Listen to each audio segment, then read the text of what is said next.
Hey Optimancers, Chris here.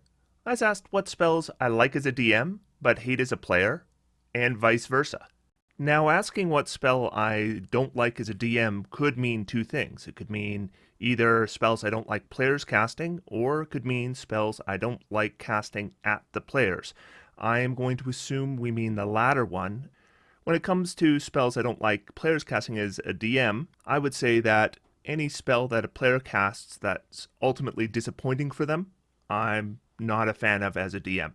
But I mean, I've gone over what spells I think you should avoid as a player, so I think that kind of covers that. So I'm going to focus on spells that I don't like casting at the players.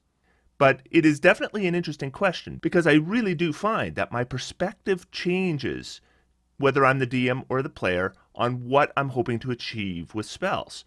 Hi, if you like these videos and you'd be interested in supporting this channel, you can do so through Patreon. There is a link to my Patreon page in the video description. Patrons of this channel receive perks. All patrons receive these videos early and without YouTube ads, as well as additional perks depending on what level of support you choose.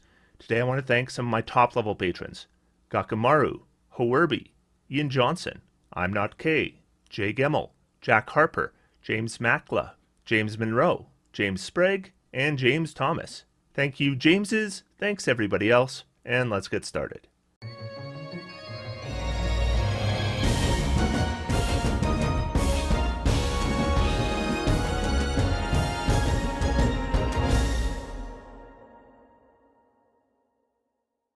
As a player, my goal when having a character cast a spell is to engage in good teamwork with the other players to help defeat challenges. But as a DM, my goal when having a monster cast a spell is to challenge players in new and hopefully interesting ways. I also want to create a mood or perhaps communicate to players what degree of challenge they face. But what I don't want to do is have spells that are going to make the game less fun for the players. And that actually is a significant danger of spellcasting when you give it to your monsters.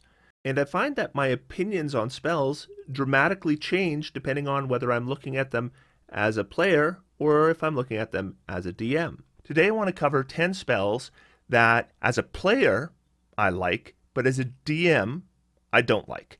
And the very first one I noted was Fortune's Favor. So Fortune's Favor is a second level spell. This is a Dunamancy spell, meaning it is from Explorer's Guide to Wildmount and doesn't necessarily apply in every campaign, but it is official content within the game. This requires no concentration, lasts an hour, and you can cast it on yourself or anyone within 60 feet of you. You impart latent luck to yourself or one willing creature that you can see within range. When the chosen creature makes an attack roll, an ability check, or a saving throw before the spell ends, it can dismiss this spell on itself to roll an additional d20 and choose which of the d20s to use. Alternatively, when an attack roll is made against the chosen creature, it can dismiss the spell on itself to roll a d20 and choose which of the d20s to use, the one it rolled or the one the attacker rolled. If the original d20 roll has advantage or disadvantage, the creature rolls the additional d20 after advantage or disadvantage has been applied to the original roll. And then at higher levels, when you cast a spell using a spell slot of 3rd level or higher, you can target an additional creature for each spell slot level above 2nd. And there is a material component for this spell, which is a white pearl worth at least 100 gold pieces, which is consumed by this spell. So I think I should first say why I like this spell as a player. Well, it's basically like a point of luck from the feat luck, except without the weird interaction with advantage and disadvantage. So basically you're giving yourself or another player another chance to hit, or to make a saving throw, or an ability check, or have a successful attack against the target of the spell need to be re-rolled. It has good duration, no concentration. It's a lot like handing out the luck feat to other party members, and it's a pretty good use of a second level slot in my opinion, but actually really good for upcasting because the cost of the material component doesn't increase by targeting more players. And having another shot when you would have failed is always nice to have when you are a player. But as a DM, what this spell does is it steals victory from a player. I mean, if a monster has magic resistance and rolls with advantage and then makes a saving throw, we understand as a player our chances were so-so. Or if we attack with disadvantage, same thing. We weren't counting on a success. But with Fortune's Favor, what you're doing is you are taking a successful result and then you steal it away. You rolled a critical hit. Hooray! Whoops, I'm going to take that away from you. Now, mechanically, there is little difference between a monster having advantage on a saving throw or getting a reroll if it fails. But as a player, it's sure going to feel different. You have a moment of victory and it's taken away from you, which is far worse than not getting that moment of victory in the first place. This is why I'm not a fan of this mechanic when it comes to monsters when I'm playing as the DM. Now, I haven't had a chance to use this spell as a DM yet, but I'm going to give an honorable mention here to Silvery Barbs, because I think we're going to have a very similar experience where a player has a moment of victory and you use this spell to steal that from them. Mechanically very effective, but as a player that is going to be very frustrating. Let's move on to the second spell I love as a player but hate as a DM. This is the spell Hypnotic Pattern. It's a 3rd level spell. Hypnotic Pattern is a spell that's available to wizards, sorcerers, warlocks, and bards, and I tend to take it a lot. It's a 3rd level spell with concentration, duration of up to a minute, and what you do is within 120 feet, you create a 30-foot cube. It can be on the ground, it can be in the air, and creatures within that cube must make a wisdom saving throw, and any that fail become charmed for the duration. And while they're charmed, they're also incapacitated and have a speed of 0. Creature that is incapacitated can take no actions on its turn. Creature that is incapacitated is unable to take actions. And there is no additional saving throw here. The spell can be broken if an affected creature takes any damage or if someone else uses an action to shake it out of its stupor. But if neither of those things happen, they just continue to be incapacitated and charmed as long as concentration is maintained. So why do I like this spell so much as a player? Well, if we hit a group of enemies with this, what we can do is, let's say 1/2 of them fail, those 1/2 are basically out of the fight. We can now just deal with the half that made their save, and then we can go back and deal with the remaining ones one at a time. Honestly, at that point, a lot of DMs just call it, because once you're dealing with creatures one at a time, it's not really a challenge for players anymore. So as a player, this is a very effective spell.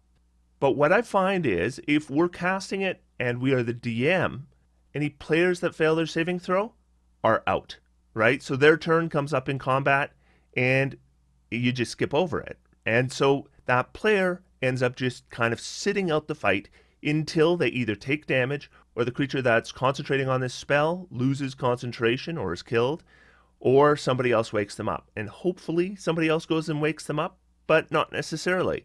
And as a DM, you're not controlling the actions of the players, so you can have a player who just ends up sitting out maybe several turns of combat, might even be the entire combat.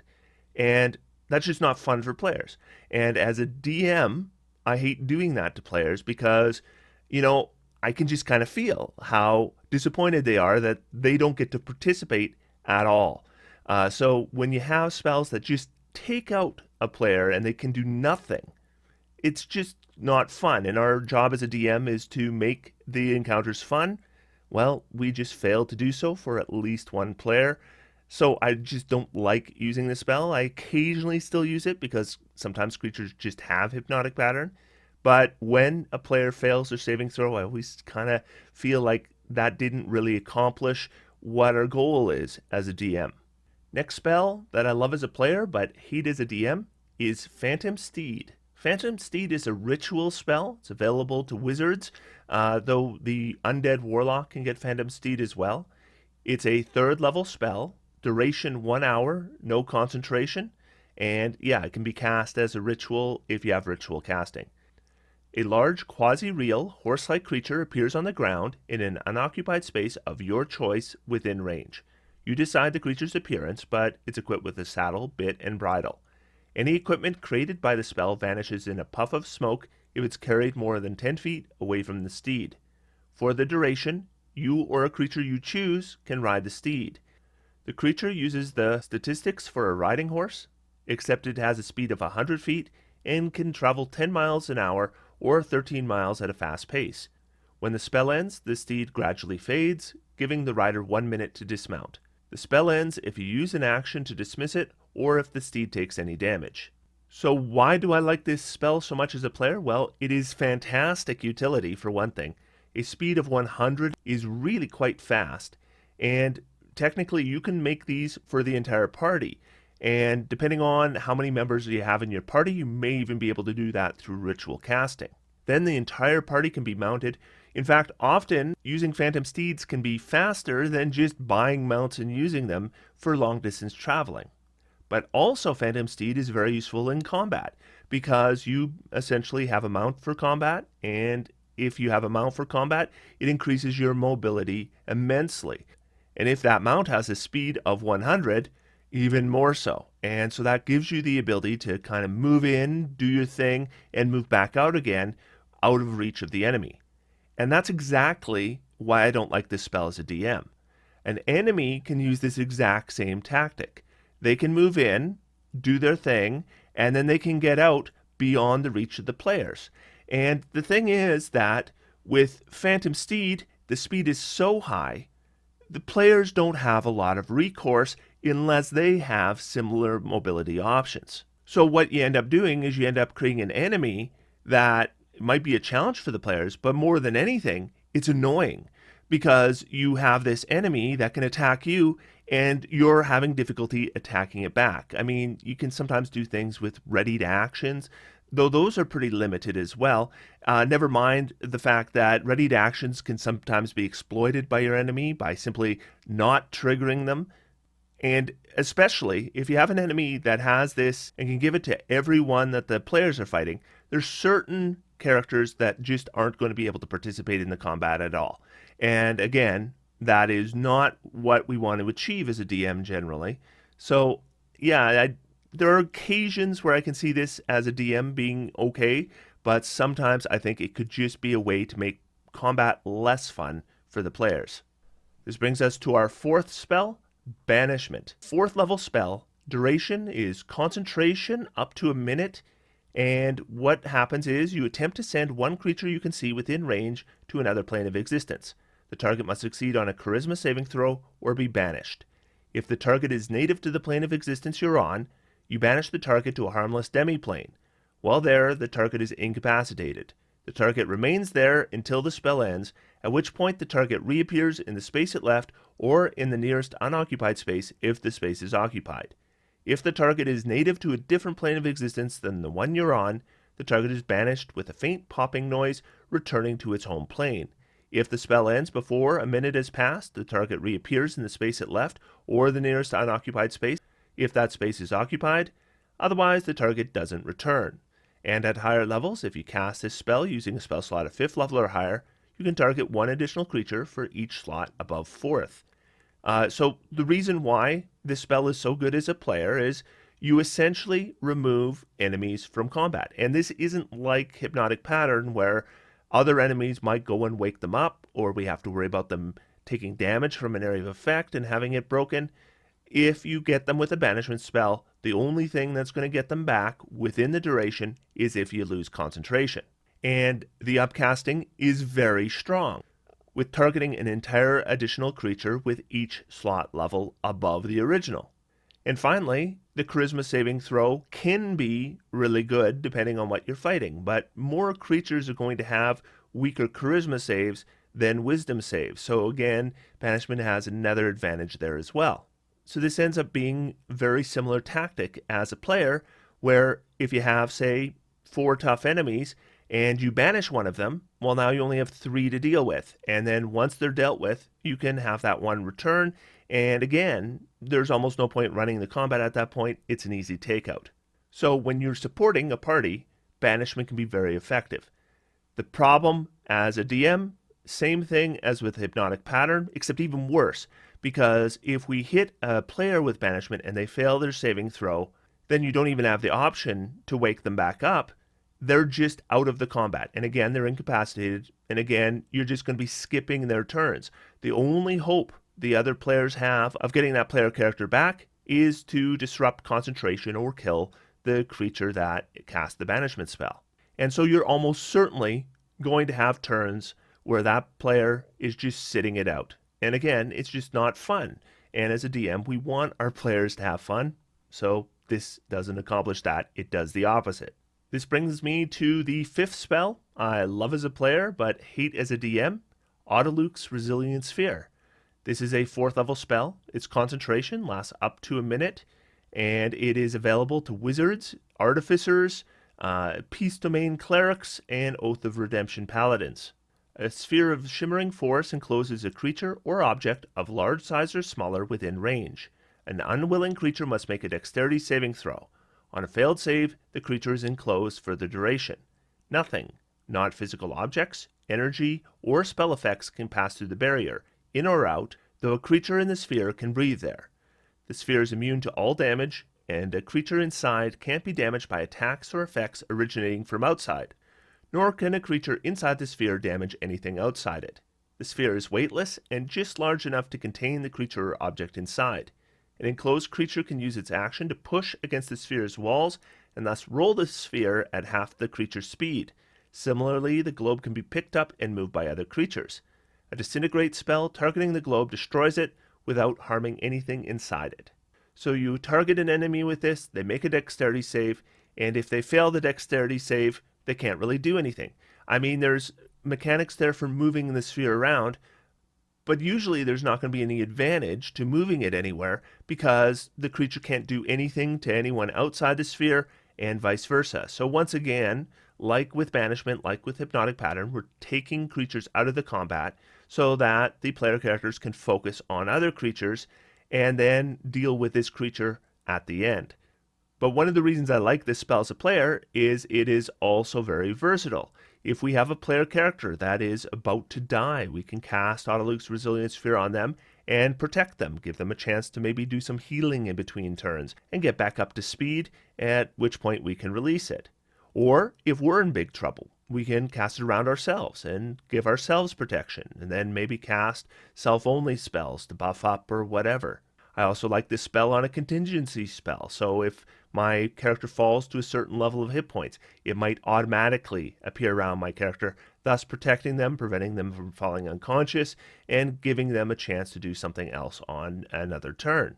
So I'm sure you notice a theme here. The reason I dislike it as a DM, obviously, is for the same reason I dislike other spells I've put on this list already, because we're taking one player, taking them out of the game, and then they just can't do anything. They're sitting around. I mean, technically they can move around the sphere, but in most cases, there's not really going to be any point to doing that. So it kind of takes them out of the fight.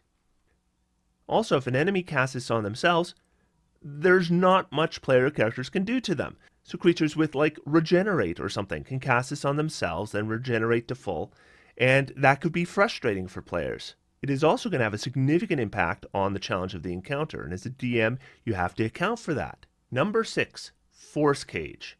Forcecage is a 7th level spell, 1 action to cast, duration 1 hour, no concentration. This is available to bards, warlocks, and wizards. An immobile, invisible, cube-shaped prison composed of magical force springs into existence in an area you choose within range. The prison can be a cage or a solid box, as you choose.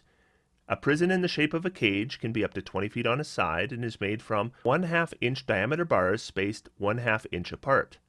A prison in the shape of a box can be up to 10 feet on a side, creating a solid barrier that prevents any matter from passing through it and blocking any spells cast into or out of the area. When you cast a spell, any creature that's completely inside the cage's area is trapped. Creatures only partially within the area, or those too large to fit inside the area, are pushed away from the center until they're completely outside the area. A creature inside the cage can't leave it by non-magical means. If the creature tries to use teleportation or interplanar travel to leave the cage, it must first make a charisma saving throw. On a success, the creature can use that magic to exit the cage. On a failure, the creature can't exit the cage and wastes the use of the spell or effect. The cage also extends to the ethereal plane, blocking ethereal travel. This spell can't be dispelled by Dispel Magic. So as a player, Forcecage is just a go-to spell when it's available, because it's a little bit like Wall of Force without any concentration, meaning that you cast it, it works, the enemy gets no saving throw, and they're trapped. And that's just really, really effective as a player. In fact, if a DM is having a single creature at high level play that can't deal with Forcecage, you basically give the players a one action way to win the combat.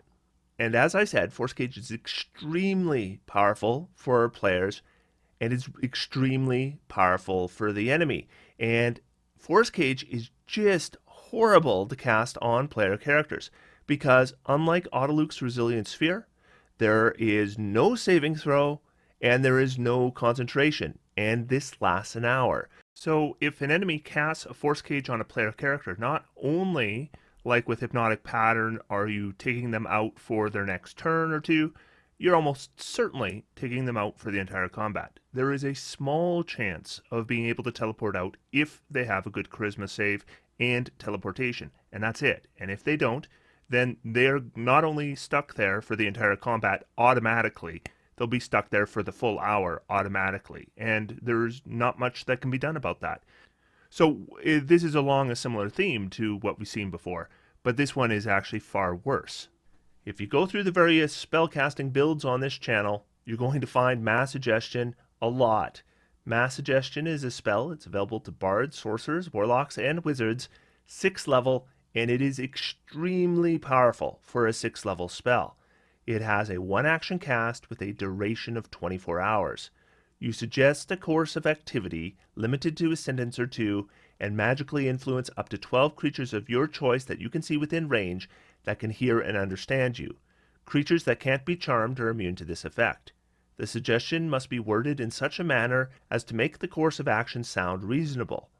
Asking the creature to stab itself, throw itself onto a spear, immolate itself, or do some other obviously harmful act automatically negates the effect of this spell. Each target must make a wisdom saving throw. On a failed save, it pursues the course of action you described to the best of its ability. The suggested course of action can continue for the entire duration. If the suggested activity can be completed in a shorter time, the spell ends when the subject finishes what it was asked to do. You can specify conditions that will trigger a special activity during the duration. For example, you might suggest that a group of soldiers give all their money to the first beggar they meet. If the condition isn't met before the spell ends, the activity isn't performed. If you or any of your companions damage a creature affected by this spell, the spell ends for that creature. When you cast a spell using a 7th level slot, duration is 10 days, 8th level slot, 30 days, 9th level slot, a year and a day. So the reason why this is so powerful for a player character is it does not use concentration, and any creature that fails its saving throw doesn't get another saving throw and is at least going to be out of the fight. I mean, what constitutes a reasonable suggestion is going to depend from DM to DM. But at least you might suggest fleeing the battle in order to save itself. You would think that at least will be reasonable. Though, depending on your DM, a reasonable suggestion might be to join your side in the fight. And if you do that, then you just won the fight.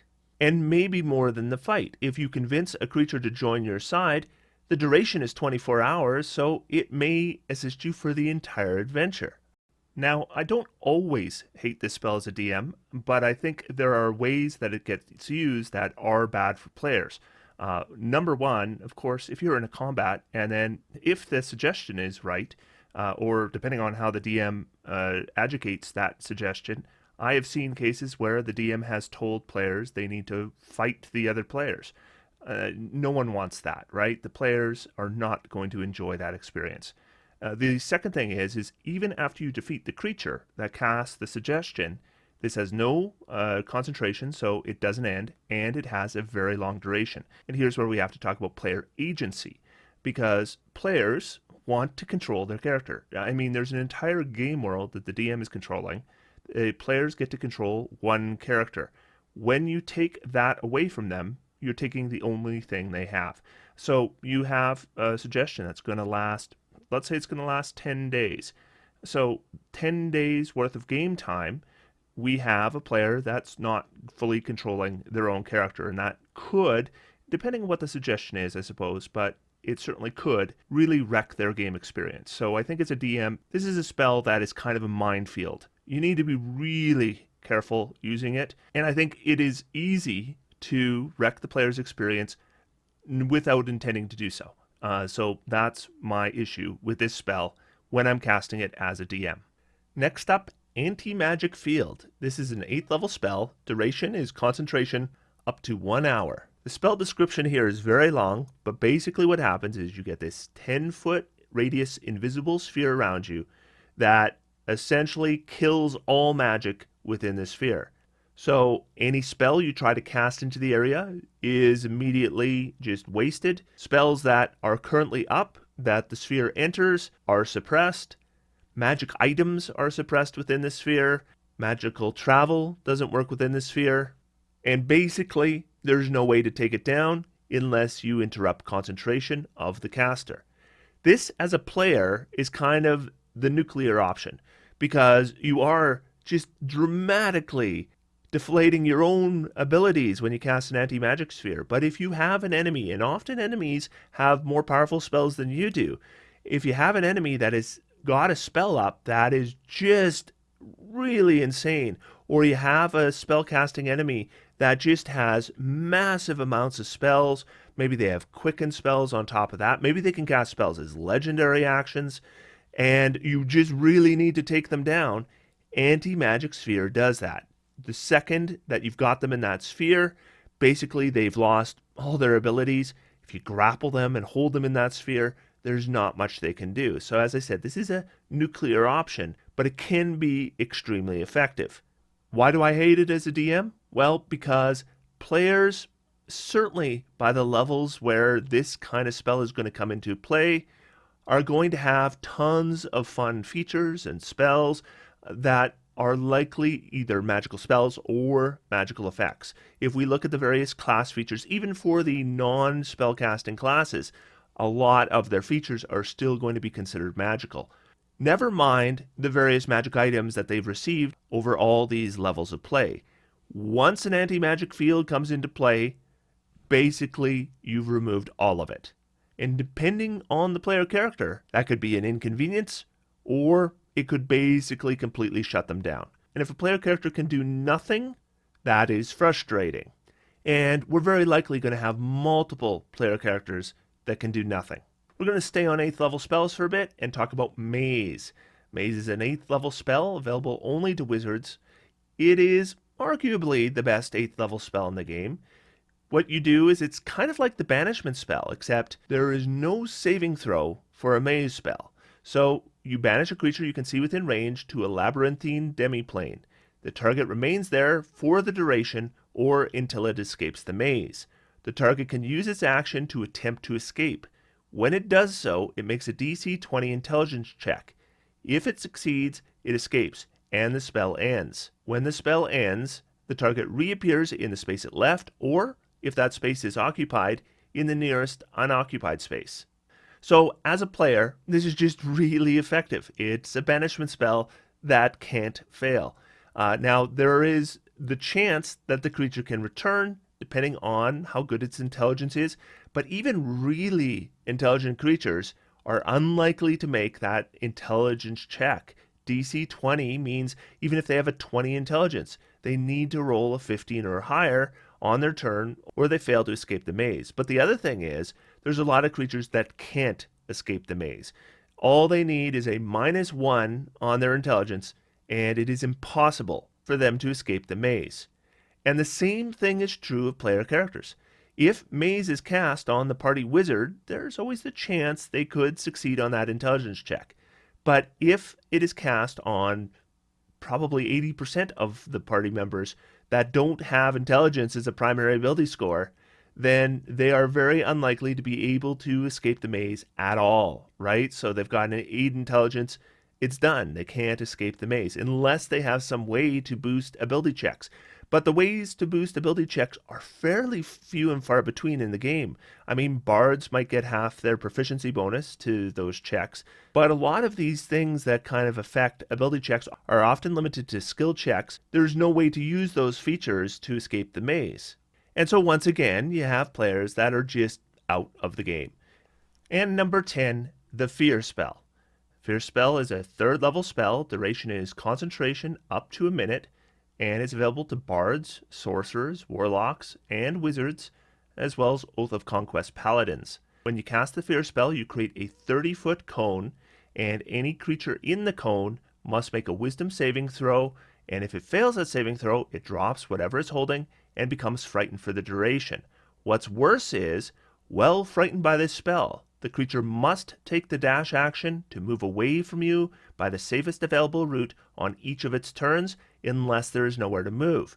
If the creature ends its turn in a location where it doesn't have line of sight to you, the creature can make a wisdom saving throw. On a successful save, that spell ends for that creature. As a player, this is an incredibly effective spell. It's actually kind of similar, I find, in use to Hypnotic Pattern. We have the 30-foot cone instead of the 30-foot cube, which I'd say isn't as good. But the nice thing is sometimes in a Hypnotic Pattern, what you find is the monsters will go and wake up the creatures affected by the spell. But with Fear, they can't do that. The creature must use its dash action to run away from you. And if there is nowhere that it can go where it can get out of line of sight with you, it is basically going to continue to run for the entire duration of the spell, and there's nothing it can do. And this is exactly the reason why this is terrible to hit player characters with, because at least with Hypnotic Pattern, other player characters can wake them up using their action. With Fear, no such option. They just keep running. And because they must take the dash action every turn, they go very far and they can't do anything because their action is used up as well, and there's no additional saving throw. And so once again, you might as well tell them to go take a break because they're out of the game. I should also mention, and I should have mentioned this with Hypnotic Pattern as well, as a DM, if you can get the entire group of player characters in the cone or in the cube, if they all fail, you have a good chance of a TPK. And again, this is just left up to the randomness of the dice. So very effective spell, and a pretty good spell as a player, but as a DM, I think this has a real chance of reducing the fun of the group, and maybe, if their luck is bad, could cause unexpected disastrous effects to the party. So those are 10 spells that as a player I really like, but I don't really like using as a DM. In my next video, I'm going to go over 10 spells I really like using as a DM that I don't really think are very good if you are a player. So otherwise, until next time, I'm going to sit back, relax, and have some fun. D&D is for everyone. Thanks, everybody, and I'll talk to you soon.